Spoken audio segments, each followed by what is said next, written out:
अच्छा सर, क्या जो एप्लीकेंट हैं उनके आवेदन पर समय से अगर सूचना नहीं दी जाती है तो इसके लिए आवेदक कुछ हर्जाना का भी मांग कर सकता है? हाँ, हरियाणा की व्यवस्था है। धारा 19 के अंतर्गत 19(8) जी के अंतर्गत जो है सूचना मांगने वाले को उचित केस में जो है क्षतिपूर्ति का भी आदेश। और जो उन पदाधिकारी के ऊपर क्या दंडित किया जाता है जो सूचना देने में देरी की है या इनकार की? सूचना दिए उसे 250 रुपया प्रतिदिन की दर से प्रतिदिन। दर्शकों देखिए, बहुत महत्वपूर्ण बात है कि अगर कोई लोग सूचना पदाधिकारी आपके द्वारा मांगे गए सूचना को देने से मना करते हैं या देरी करते हैं तो उनको प्रतिदिन उनके वेतन से 250 रुपया कटेगा।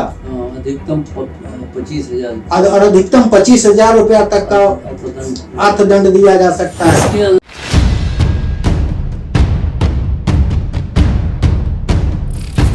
आप देख रहे हैं केवल सच न्यूज। नमस्कार, मैं शिवानंद गिरी केवल सच न्यूज में आप सभी दर्शकों का स्वागत करता हूं।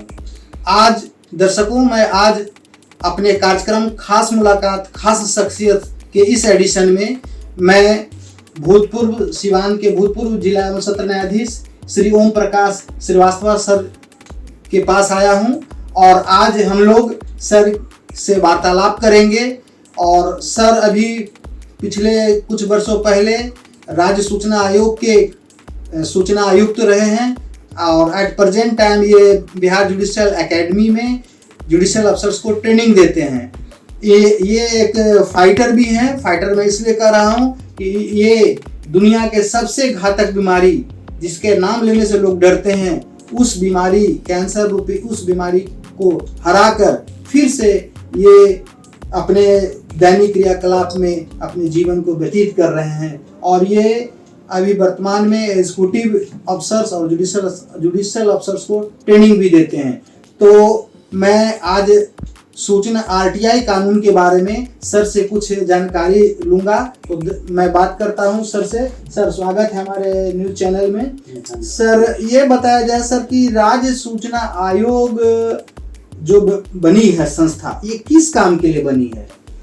राज्य सूचना आयोग राज्य सूचना का अधिकार अधिनियम के अंतर्गत राज्य सूचना आयोग या केंद्रीय सूचना आयोग का गठन हुआ और यह सूचना का अधिकार कानून बना नागरिकों को सूचना का अधिकार प्रदान करने सुनिश्चित करने के लिए। और आयोग का काम है कि जो लोग सूचना मांगते हैं उन्हें प्रॉपर सूचना दी गई। तो इसकी सबसे एपेक्स बॉडी है जो इसकी अपील सुनती है और इसका जो निर्णय होता है वो फाइनल होता है। जी सर, मैं जानना चाहूंगा कि क्या न्यायपालिका को भी आरटीआई के दायरे में रखा गया है? न्यायपालिका भी जो है आरटीआई के दायरे में आती है। जी। और क्या प्राइवेट कंपनी, प्राइवेट संस्थानों से भी हम लोग सूचना मांग सकते हैं? आरटीआई के दायरे में वो आती है? प्राइवेट संस्थानों से सीधे सूचना नहीं मांगी जा सकती है जी। लेकिन किसी ऐसे सरकारी अधिकारी का जो प्रचलित कानून के अंतर्गत उस प्राइवेट निकाय से या प्राइवेट बॉडी से जी सूचना कानूनन मांग सकती है। अच्छा। उससे जो है उस सरकारी अधिकारी से मांगा जा सकता है। जैसे उदाहरण के लिए पीडीएस डीजल जी सर सप्लाई जो है ओके, तो पीडीएस डीजल से सूचना नहीं मांगी जा सकती है, लेकिन सप्लाई ऑफिसर से सूचना मांगी जा सकती है को पीडीएस डीजल से संबंधित सूचना मांगा कर। अच्छा सर, कोई व्यक्ति अगर आवेदन आरटीआई का लगाते हैं तो क्या कोई सूचना पदाधिकारी सूचना देने से इनकार भी कर सकते हैं? अगर कोई सूचना पदाधिकारी सूचना देने से इनकार करता है या सूचना आवेदन लेने से इनकार करता है या गलत सूचना देता है जी, या जो है सूचना को नष्ट कर देता है जी ताकि सूचना न देना पड़े, तो आरटीआई की धारा 18 के अंतर्गत सीधे आयोग को शिकायत की जा सकती है और आयोग ऐसे व्यक्ति को, ऐसे सूचना अधिकारी को दंडित कर सकता है।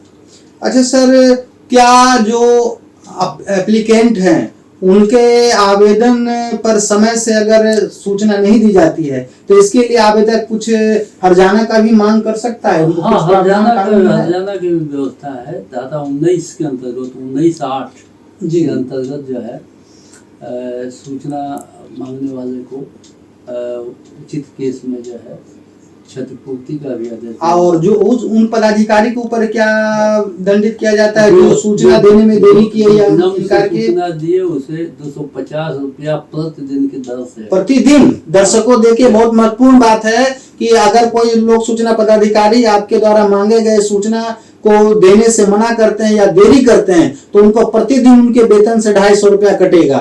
अधिकतम 25,000 और अधिकतम 25,000 रुपया तक का अर्थदंड दिया जा सकता है। इसके अलावा उस सरकारी पदाधिकारी के विरुद्ध विभागीय कार्रवाई चलाने की भी अनुशंसा आयोग करता है। जी, ये सर, ये राज्य सूचना, ये आरटीआई कानून है सर, कब बना था सर, कब लागू हुआ था? 2005 में जो है यह कानून जो है बना, सूचना का अधिकार अधिनियम 2005 में बना। जी जी जी। और इसका बिहार रूल्स जो है 2006 में बना। अच्छा। और 2006 से जो है यह अनवरत कार्रवाई। क्या सर कोई आम व्यक्ति या बिना पढ़ा लिखा व्यक्ति, अनपढ़ व्यक्ति भी सूचना मांग सकता है या केवल कानून के जानकार अधिवक्ता ही सूचना मांग सकते हैं? धारा 6 में कहा गया है कि अगर कोई व्यक्ति अनपढ़ है या जो है वो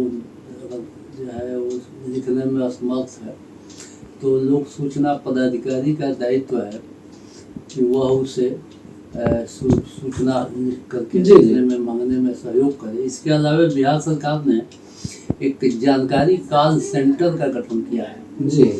वो आदमी फोन पर जो है जानकारी कॉल सेंटर के नंबर पर जो है डायल करके मौखिक रूप से क्या सूचना चाहता है यह बता सकता है, जिसे कॉल सेंटर, जानकारी कॉल सेंटर पर जो डाटा ऑपरेटर है उसे। तो इसके लिए अलग से पदाधिकारी सरकार ने नियुक्त किए होंगे? हाँ, एकदम नियुक्त किए हैं जानकारी का, जिनका काम केवल सूचना से संबंधित है। चीफ मिनिस्टर सेक्रेटरिएट में इसका ऑफिस है। अच्छा। और फोन करने पर वहाँ पर जो है फोन उठाते हैं लोग जानकारी कॉल सेंटर के माध्यम से। वो जो है जो भी मौखिक जो है ये सूचना उसको खाली बताना है, अपना नाम बताना है, किससे सूचना चाहते हैं। हाँ।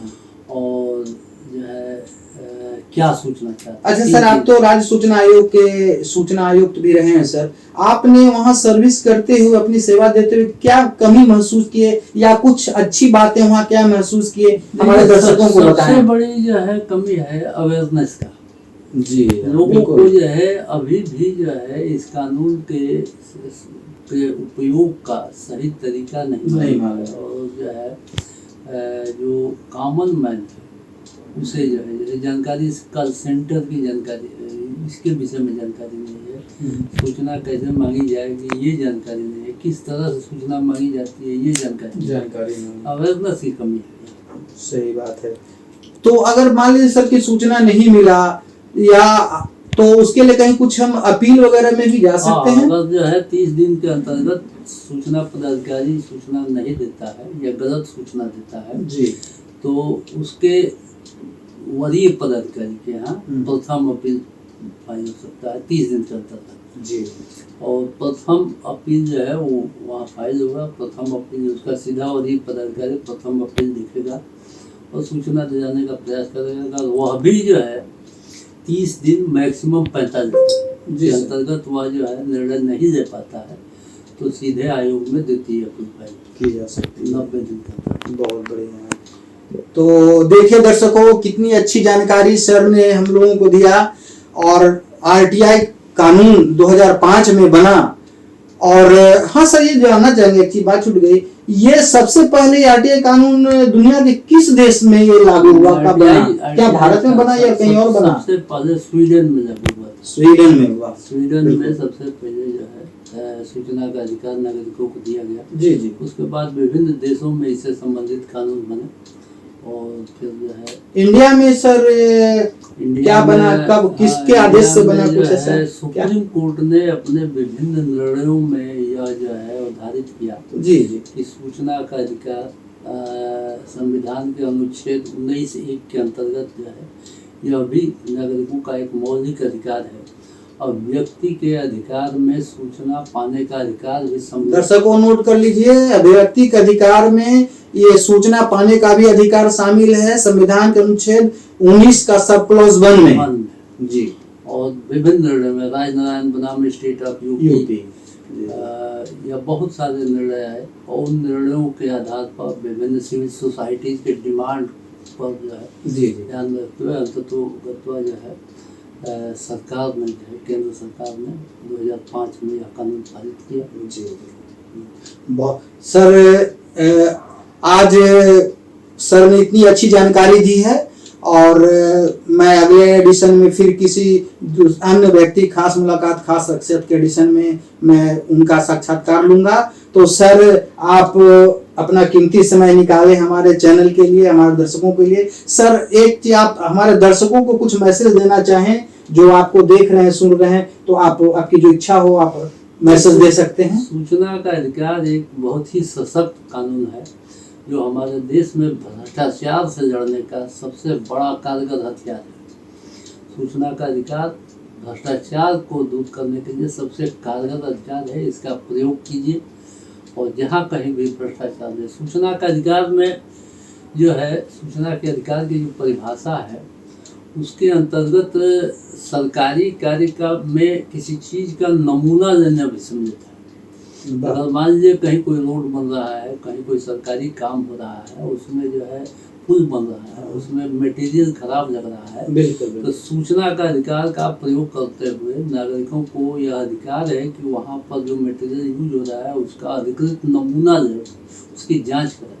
नमूना लेना भी जो है रिकॉर्ड के लायक उसका नमूना भी हम लोग ले सकते हैं। हाँ, ले सकते हैं।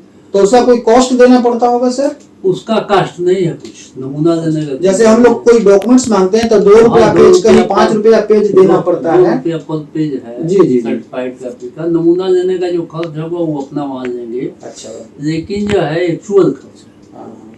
लेकिन जो है यह जो है अधिकार का प्रयोग जो है यहाँ हमारे यहाँ बिहार में लोग नहीं करते हैं।